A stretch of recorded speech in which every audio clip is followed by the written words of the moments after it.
Quelle est la première étape à faire lorsque vous fusionnez deux équipes?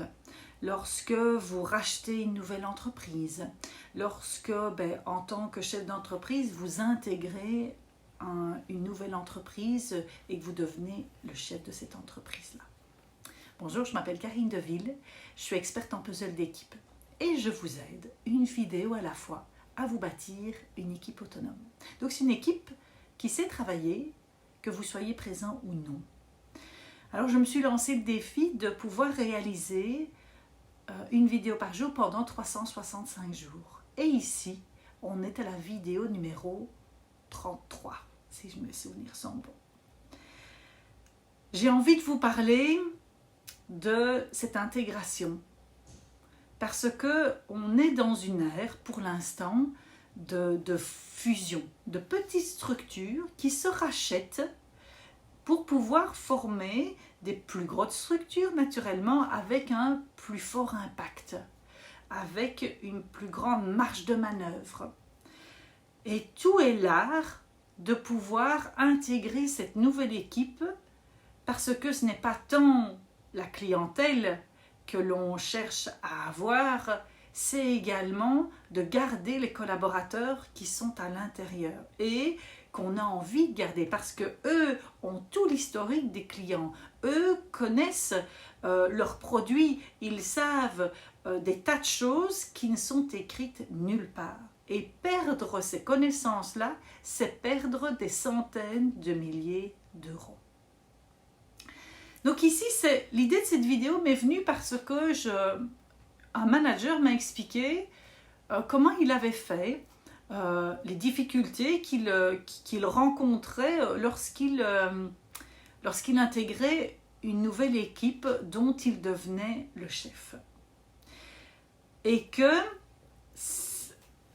au-delà de ces difficultés, il m'a expliqué son modus operandi. Et j'ai envie de vous l'expliquer parce que c'est totalement ce en quoi je crois et ce que la science de la communication nous apporte. Alors ce manager, enfin plutôt ce dirigeant, parce que c'est un directeur, lorsqu'il reprend les rênes d'un nouveau département, la première chose qu'il fait, c'est d'aller écouter les gens. Et ça, je mets une pause dedans parce que écouter, c'est plusieurs choses. C'est savoir se taire. C'est prendre le temps avec la personne. S'il y a 30 mains à serrer, je serre 30 mains. S'il y a 40 mains à serrer, je serre 40 mains. Pourquoi? Parce que, en tant que nouveau directeur, vous voyez peut-être tout le monde comme une équipe. Mais quand vous vous mettez à la place du collaborateur, il ne voit que vous. Il ne voit personne d'autre. Et donc pouvoir avoir un contact direct dans les premiers mois avec vous, c'est primordial. Parce qu'il a besoin de se sentir en sécurité. Le collaborateur a besoin de pouvoir se dire, ok, est-ce que, à cette nouvelle personne, est-ce que je peux lui faire confiance? Je connais ce que j'avais, je ne sais pas ce que j'ai maintenant. Et donc la méfiance apparaît. Même si la personne est un naturel optimiste, il y a ce chemin-là à faire vers lui. Et c'est vous, en tant que nouveau chef d'entreprise, de cette entreprise-là ou de ce département-là, c'est à vous à faire ce job. La première chose, c'est d'écouter et de se taire. La deuxième chose, c'est d'écouter et poser des questions, de s'intéresser aux personnes, à qui ils sont et à ce qu'ils font.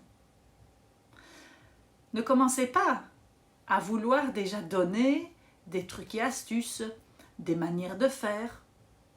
Ils ne vous écouteront pas parce que ce n'est pas le moment. Je vais vous expliquer pourquoi. Pourquoi ce n'est pas le moment? Parce que la science de la communication nous apprend que dans toute communication, il y a deux aspects. Il y a la relation et il y a le contenu de ce qu'on est en train de dire. Et que la relation, va être toujours au cœur du contenu qui va être autour. Et si ce cœur ne bat pas, le contenu ne va pas battre non plus. Donc si ma relation est ok avec la personne, je peux commencer à amener du contenu avec lui. Je peux commencer à distiller des changements, à orienter d'une certaine manière par rapport à la trajectoire que moi, en tant que chef de département ou en tant que chef d'entreprise, je veux qu'ils aillent. Et donc s'intéresser à la personne, s'intéresser à ce qu'elle fait et laisser faire, c'est utile. Naturellement, parenthèse, si ça ne comporte pas des dangers de mort, naturellement. Mais c'est dans très peu de cas finalement. Donc ici, c'est le deuxième conseil. Le troisième conseil que je pourrais vous donner dans l'intégration, c'est de réunir les gens. Et là, c'est d'une chef d'entreprise que j'ai rencontrée cet été qui m'a dit ça. Elle m'a dit, tu sais Karine, quand j'ai repris la société de mon père, l'ancien DG avait peur de prendre des décisions, laisser aller, etc. Mais je ne connaissais pas, moi, les métiers qu'ils étaient en train de faire. Je venais d'un autre département, je ne m'étais jamais vraiment intéressée à tous les départements. Elle les a écoutés, elle a fait connaissance plus approfondie, surtout qu'elle était la fille d'eux, ce qui est encore une autre problématique, mais ça, ce sera pour une autre vidéo. Elle m'a dit, je les ai réunis, et je leur ai dit, ok, il y a tel défi à relever, il y a telle chose à réaliser. Comment est-ce que vous feriez? Qu'est-ce que vous feriez? Et les gens ont commencé à parler et se sont parlé les uns les autres. Elle a été le liant pour qu'ils puissent se parler, pour qu'ils puissent échanger par rapport à chacun leur zone d'expertise. Et elle me dit, c'est comme ça que on a lancé, on a remis la société sur les rails. Donc de ces trois conseils, la première chose c'est d'écouter, se taire. La deuxième chose c'est d'écouter et de questionner sur qui, sur quoi. Et la troisième chose c'est de les mettre ensemble. Parce que à partir de ça, vous allez créer le noyau qui va vous permettre de mettre le curseur vers la direction vers laquelle vous avez envie d'aller. J'espère que cette vidéo vous aura apporté de la valeur, un truc, une astuce, un déclic, une confirmation de ce que vous faites. Je vais vous proposer 3 choses. La première chose, c'est de vous abonner, comme ça vous aurez une vidéo par jour. Il y en a encore beaucoup à venir, puisqu'on n'est qu'au début du défi 365. La deuxième chose, c'est de pouvoir me mettre en commentaire, ici en dessous, me dire finalement, qu'est-ce que ça vous a apporté?